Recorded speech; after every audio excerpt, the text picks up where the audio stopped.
let's start talking about the Kia K5 that I thought was KS, but it's not, K5.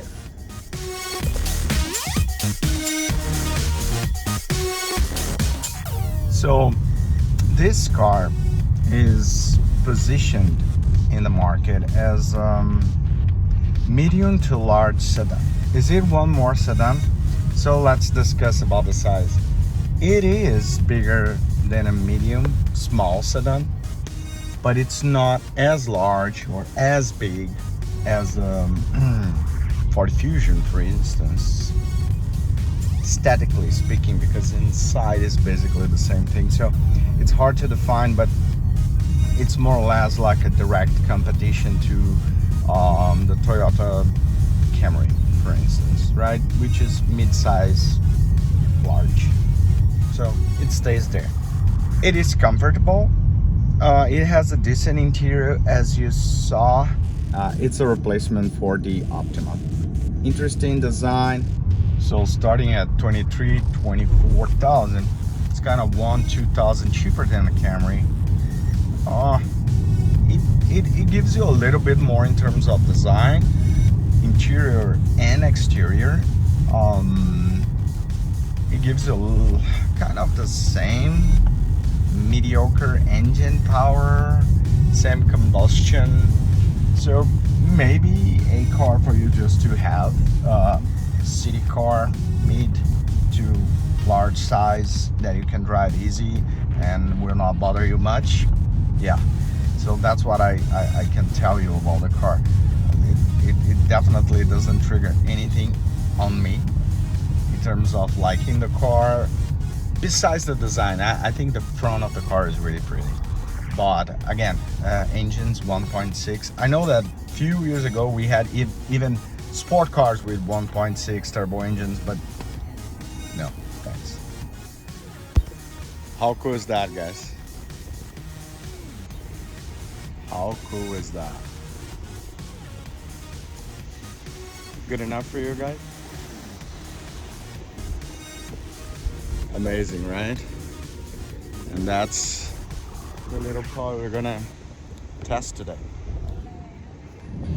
And guys, the sensors for lane assist and keep lane, and also cruise control and driving are fantastic. Like really nice in this version. Different than the Kia Soul, it seems that the sensors in this version, the K5, is way more precise. I'm basically not driving. The car is driving by itself. Another thing that is important to mention here is the suspension is extremely comfortable. It has a low sitting position and ergonomy. It seems to be it feels comfortable.